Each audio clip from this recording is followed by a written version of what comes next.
со Марија Николовски на радио Слободна Македонија. Манифестот, значи памфлет не е. Колку ќе биде колкава е возможно негова целосна реализација или прифаќање од страна на СДСМ не е возможно. Значи за тој манифест ќе мора да се преговара и најверојатно да биде видоизменет, бидејќи повторно од она што мислиш дека воопшто СДСМ ќе го земе предвид да разговара на таа? Па види, сега се заговара некаква си, иако тоа стигнува од албанскиот блок, нели лидерска средба, и наобично тие лидерски средби нели се излегува со некакви вакви, ако не се манифести, тогаш се заеднички изјави, решенија конкретни така натаму, така да ќе се најде начин некако да се испреговара.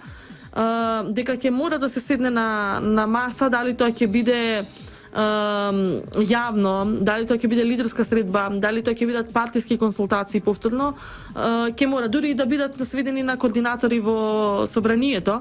Значи ќе мора да има некаков диалог за тоа како понатаму ќе се тера. Така да манифестот кога тогаш ќе дојде на маса.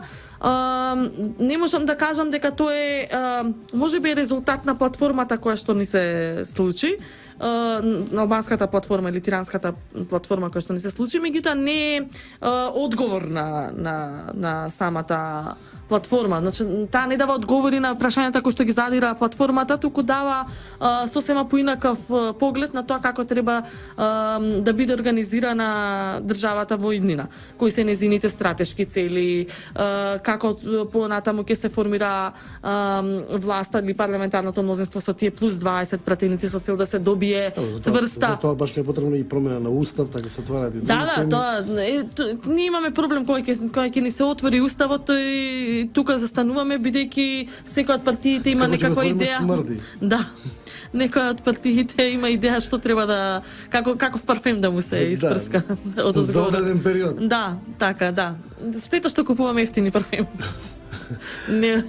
Не од скапите, така да ќе постои ризик за до крај да се реализира и мислам дека ќе се преговара. Иако е добро да се има една почетна позиција, сите партии да имаат некаква почетна позиција која ќе биде отворена и јасна пред граѓаните, за да може да сме на чисто кој што уствари сака од оваа држава. Која е улогата во тој процес би имал меѓународната заедница и како ја оценува што гледа тоа дека ВМРО да помene имаше некои по изборите одлука дека не повеќе нема да седнува на преговори во кои што ќе бидат вклучени странци. Ние сме имале лидерски средби кои што се одржувале и без меѓународни представници. Во клубот на пратениците порано под председателот. Така да не мора да значи тешко дека може Иванов да организира таква среда со оглед на односот кој што го има с речеме албанските партии. Ама ако следиме па ќе видиме дека таквиот однос е и релативно омекнат. Значи Иванов дој воопшто не сакаше да го прифати Иванов како председател, меѓутоа во изминатиот период се случија некакви си доближувања во смисла на комуникација. Значи со председателот на државата, тие ако не го почитуваат Иванов како човекот кој што стои на таа функција, мора да ја почитуваат функцијата бидејќи и самите претендираат, тие имаат председателски кандидати, значи тие почитуваат председател на држава како институција.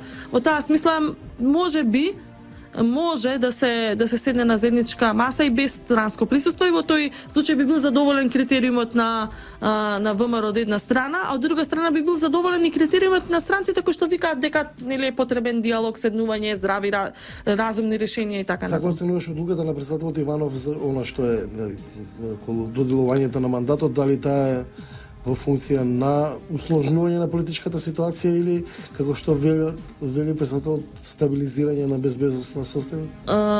Мислам дека во моментов е стабилизирање на безбедносна состојба, иако не знам зошто ние се плашиме од сложени политички ситуации. Некогаш мора да веројатно за тоа што влијат на безбедноста на државата.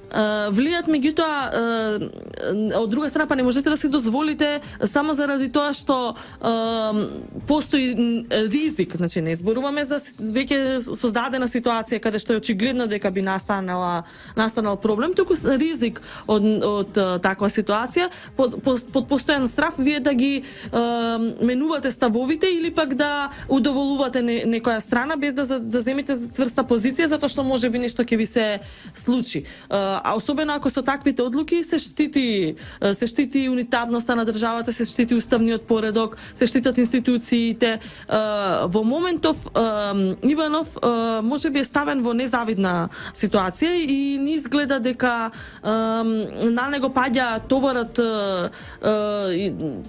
во однос на критики за тоа каква одлука носи, меѓутоа долгорочно, ако погледнеме, тогаш добро е да има страна која што е малку понадвор од процесите кои што се случуваат помеѓу СДСМ и ВМРО. Значи зборувам за натрешните судири, препикувања кои што ги гледам изминативе 3-4 години, како што се до ниво на ескалација на стварно на безбедносната ситуација, кој што би зазел некаков став во смисла на барање на гаранции. Значи тој не вели нема да го додела мандатот.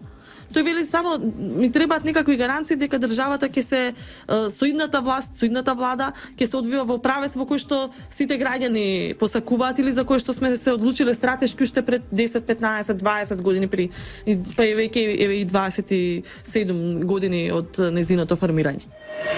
Круг со Марјан Николовски на радио Слободна Македонија.